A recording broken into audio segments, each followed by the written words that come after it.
கண்டிப்பாக இதையெல்லாம் பார்க்க மாட்டீர்கள். முதலில் இந்த பிக் பாஸின் லோகோவை பாருங்கள். ஒற்றைக்கண். ஒற்றைக்கண்ணன் யார் என்று உங்களுக்கே தெரியும்.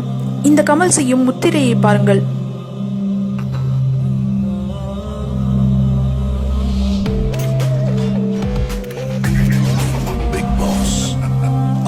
இந்த கமல் நடித்த பல படங்களில் ஒற்றைக்கண் ரெப்ரசன்டேஷனை செய்து காட்டியிருக்கிறான். அன்பே சிவம் என்ற படத்தில் இவன் நம் அனைவருக்கும் அப்போது வரையில் பரிச்சயமில்லாத சுனாமி என்ற ஒரு வார்த்தையை சொன்னது உங்கள் அனைவருக்கும் நினைவிருக்கும். அது ஏனென்றால் அவர்கள் ஒரு விஷயத்தை நடத்துவதற்கு முன் நம் அனைவரின் சப்கான்சியஸ் பிரெயினில் அந்த விஷயத்தை பதிய வைப்பார்கள்.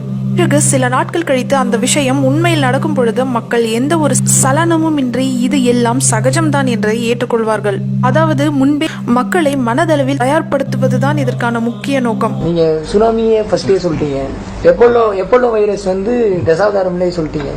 அது எப்படி சார் ஃபர்ஸ்டே உங்களுக்கு தெரிஞ்சு? ஒன்றுமே இல்லை சார். அதான் இன்னொரு கேள்வி பதிலில் கூட கேட்டிருந்தாங்க. சரித்திரத்தை உத்து கவனிச்சோம்னா அதையே திருப்பி பண்ணிட்டு இருக்கோங்கிறது தெரியும். இதே யுக்தியை தான் பிக் பாஸிலும் கையாள்கிறார்கள். இந்த பிக் பாஸில் அவன் கூறும் வசனம், பிக் பாஸ் இது வெறும் ஷோ இல்ல, நம்ம லைஃப். ஓடவும் முடியாது, ஒளியவும் முடியாது. I will be watching. இதற்கு அர்த்தம், நீங்கள் இப்பொழுது பார்ப்பது வெறும் நிகழ்ச்சி என்று நினைக்காதீர்கள், இதே போல் உங்கள் வாழ்க்கையிலும் நடக்கப் போகிறது என்பதுதான். உங்களுக்கே தெரியும், நியூ வேர்ல்ட் ஆர்டரில் அனைவரும் கண்காணிக்கப்படுவார்கள் என்று. ஒவ்வொருவரின் வீட்டிலும் கேமராக்கள் பொருத்தப்படும். இது இன்றைக்கு சீனாவில் நடக்க துவங்கியுள்ளது. இதே போல் தமிழ்நாட்டிலும் அமல்படுத்தப்படும் சமயத்தில் இது எல்லாம் சகஜம்தான் என்ற மனநிலை மக்களிடம் இருக்கும். எவரும் எந்த ஒரு எதிர்ப்பும் தெரிவிக்காமல் ஏற்றுக்கொள்வார்கள். அதற்காகத்தான் உங்களை சப்கான்சியஸ் பிரெயின் புரோகிராமிங் செய்து கொண்டிருக்கிறார்கள். இது போன்று நியூ வேர்ல்ட் ஆர்டரில் அனைத்து மக்களும் எல்லா சமயங்களிலும் கேமராக்கள் மூலம் கண்காணிக்கப்படுவார்கள் என்று உலக மக்களுக்கு எச்சரிக்கை கொடுக்க நினைத்த கிரே ஸ்டேட் படத்தின் டைரக்டர் டேவிட் க்ரௌலி இன்று உயிரோடு இல்லை.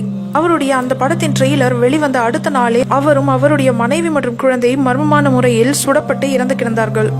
பிறகு அந்த படம் வெளிவராமலேயே போய்விட்டது.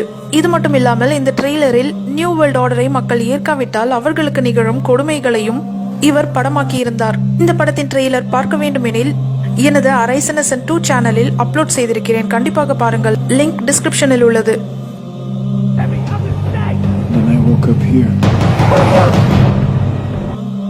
சரி, இப்பொழுது புரிகிறதா பிக் பாஸின் உண்மையான நோக்கம் என்னவென்று? அது மட்டுமல்லாமல் இந்த கமல் இந்த சாத்தானிய குழுக்களான இந்த சீக்ரெட் சொசைட்டிஸின் இந்தியாவிற்கான ராயல் ஏஜென்ட் என்று சொன்னால் நம்புவீர்களா? இவன் ஒரு யூத பார்ப்பான் என்றால் நோட்டமிடும் உளவாளி. இந்தியாவில் நடக்கும் அனைத்து விஷயங்களையும் இந்த சீக்ரெட் சொசைட்டிஸ்களிடம் கொண்டு சேர்ப்பதுதான் இவன் வேலை. சுருக்கமாக சொல்ல வேண்டும் என்றால் இவன் நம்மை நோட்டமிடும் ஒற்றை கண்ணன். இவன் ஒரு ராஜ விஸ்வாசி, அதாவது ராயல் ஏஜென்ட் என்று ஐயா மணிவண்ணன் சொல்வதை கேளுங்கள். அதே மாதிரி ஒரு கல்லூரியில் படிக்கிற பெண், இஸ்லாமிய பெண், அந்த கல்லூரிக்கு போகும்போது அவளுக்கு ஏற்படுற மன சிக்கல்கள், மன உளைச்சல்கள் எவ்வளவுங்கிறதை நம்ம பரிவோடு யோசிக்கணும். அதே மாதிரி அரசு துறையில் வேலை செய்யும் போது சிறு பணிகள் இருக்கிறவங்க எவ்வளவு துன்பப்படுறாங்க, துயரப்படுறாங்க, வலிக்கு ஆளாகிறாங்கிறதையும் புரிஞ்சுக்கணும். இதையும் ஒரு படமாட ஒரு காலேஜில் ஒரு பொண்ணு படிக்குது, இஸ்லாமிய பொண்ணுங்கிறதுக்காக அவ எப்படி புறக்கணிக்க போறா? எட பார்க்கலாம், எடுக்க முடியாதுல்ல? எடுக்க முடியாதா கதை? உங்க பேனா அதெல்லாம் எழுதாடா? இவன் எப்பவுமே ராஜா விஸ்வாசி கமலஹாசன். அதனால அவன் வீட்டை விட்டாலும் சரி, பெல்ட் கழட்டி விட்டாலும் சரி, ஷூவை ஏழை விட்டாலும் சரி, அதை பத்தி கவலைப்படக்கூடாது. இவன் எப்பவுமே அமெரிக்காவுக்கு ஆளா போட்டிருப்பான். நல்லா ஞாபகம் இருக்கு, ட்ரேட் சென்டர்ல ஒரு நிகழ்ச்சி நடத்தினானே, அப்ப யாரை கூட்டு வந்தான்? பிரிட்டிஷ் மகாராணி கூட்டு வந்தான். எல்லா சினிமாக்காரனும் போனா நான் வரமாட்டேன். ஏன் வாய மணிவன் நான் வந்த அப்படியே ஸ்டேஜில் என்ன நாம நம்ம மூஞ்சி போய் ஸ்டேஜில் காட்ட என்ன கேட்டாச்சின்னு ஏண்டா டேய், நாம ஆங்கிலேயங்கிட்ட இருந்து விடுதலை வாங்கிட்டு அடிச்சு துரத்துனவங்க அவங்க. அவளை திரும்பவும் மகாராணின்னு கூட்டு வந்து உட்கார வச்சு அவ முன்னாடி போய் நான் நிக்கணுமா? அசிங்கமா இல்லையடா உங்களுக்குன்னு நான் கேட்டேன்.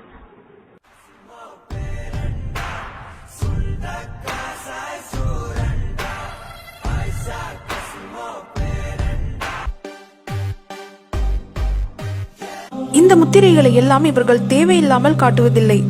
நீங்கள் ஒருபோதும் நினைக்காதீர்கள் இது எல்லாம் என்னையோ என் பிள்ளைகளையோ பாதிக்காது என்று.